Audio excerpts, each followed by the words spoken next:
Do'stlar, buni qaranglar mana. Sud binosida Prezidentimiz Shavkat Mirziyoyevning aytgan gaplari oltin va zar xil harflar bilan yozib qo'yilgan.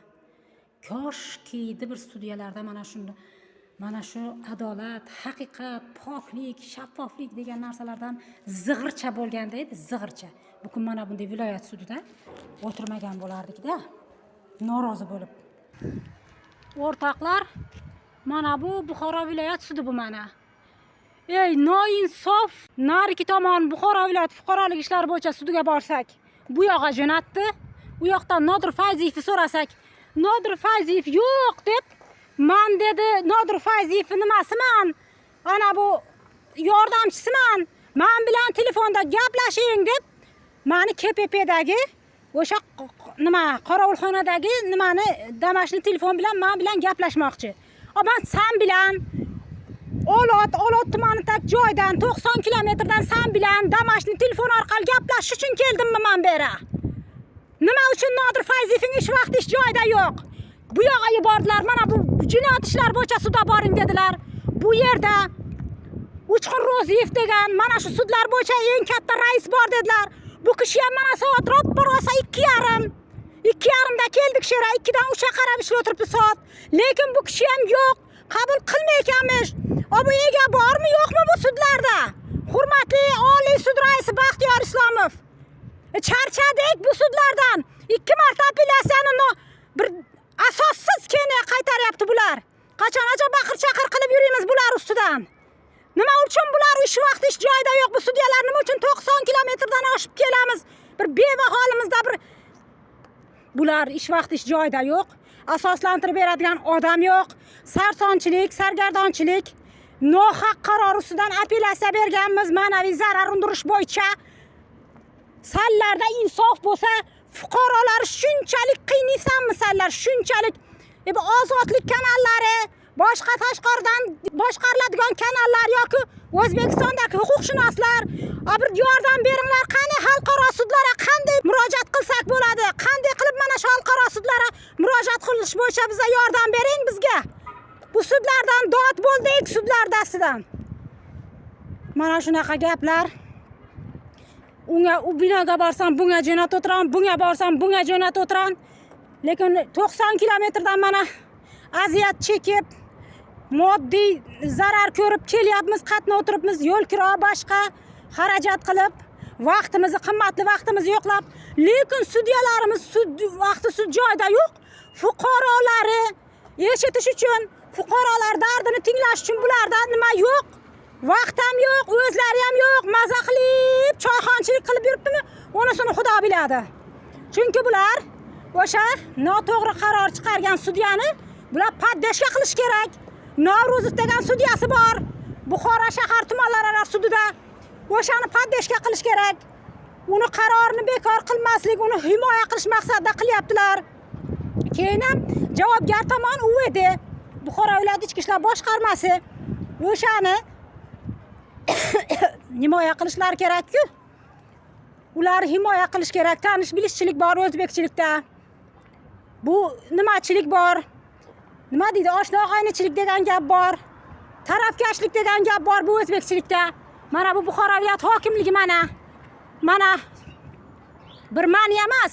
Nechta fuqarolaring fuqarolik ishlari bo'yicha apellyatsiya shikoyatlari qaytarilib o'tiribdimi? Hech qanday sababsiz deyapti. Bir ikkita nimalar ayollar darov narigi sud zalida shunday dedilar. Bir sizniki emas, bizni ham apellyatsiya shikoyatlarimiz qaytarilyapti. Sababi aniq emas deyapti bular ham. Mana ahvol. Mana xalqaro sudlar bilan qanday qilib bog'lanish, qanday murojaat qilish bo'yicha yordam berishlaringizni so'rayman. Mana shu huquqshunoslar bo'lsa, ijtimoiy faollar bo'lsa, inson huquqlari bo'yicha bir tashkilotlar bo'lsa, bir yordam beringlar, bir beva bechoralar bular qiynab yuribdi mana. Biron joyda ishlamasak, 3 bolamiz yolg'iz boquvchisimiz bizlar. Mana sudlarning ahvoli, na Uchqun Ro'ziyev, na Nodir Fayziyev bizni qabul qilmayapti. Yo'q deb yashiryaptilar bular. Yashirib sudyalari. Yashirib unisi u binoga jo'natadi, bunisi bu binoga jo'natadi. Yashirmasalar Qayerda bu sudya? Hozir ish vaqti-ku mana. Bugun juma kuni, haftaning juma kuni, ish kuni bugun. Lekin ular qayerda? Hali soat 4-5 bo'lmadi. Mana obeddan keyin soat 2 dan keyin keldik bu yerga. Qani bular? Bular qayoqqa berkinib olgan bular? Kim biladi? Bilganlar aytsin, kommentariya yozinglar. Mayli, meni olib qolmasa qamaversinlar. O'zi sud tizimi chiridi O'zbekistonda deganlarda ishonmaganman. Lekin haqiqatda ham bu to'ppa-to'g'ri haqiqat bo'lib chiqyapti bunday olganda. Asoslantirib ber, nima uchun ajrim qilib qaytaryapsan sanlar? Bu apellyatsiya shikoyatini sharmandalar. Bular so'raydigan odam bormi? Oliy sud raisi Baxtiyor Islomov. Bularni bir nazoratga oling. Bizlar bir xalqaro sudlarga murojaat qilmaganlik, o'zimizning respublikada, o'zimizning davlatda sudlar bor. Nima uchun biz xalqaro sudlarga murojaat qilishimiz kerak? Nima uchun sizlar oylik olyapsizlar tepada? Bular o'yin qilib yuribdi. Fuqarolar ko'ringlar, O'zbekistonda mana Buxoro sharif, mana go'zal shahrimiz, ona shahrimiz, qadimiy Navqiron deydi-ku, ana shunaqa mana. Lekin haqiqat yo'q, ming afsus, nadomatlar bo'lsin. Hamma yoq chiki-chiki go'zal deydi-ku. Atrofning go'zalligini qara tutti deydi-ku, xuddi shunaqa.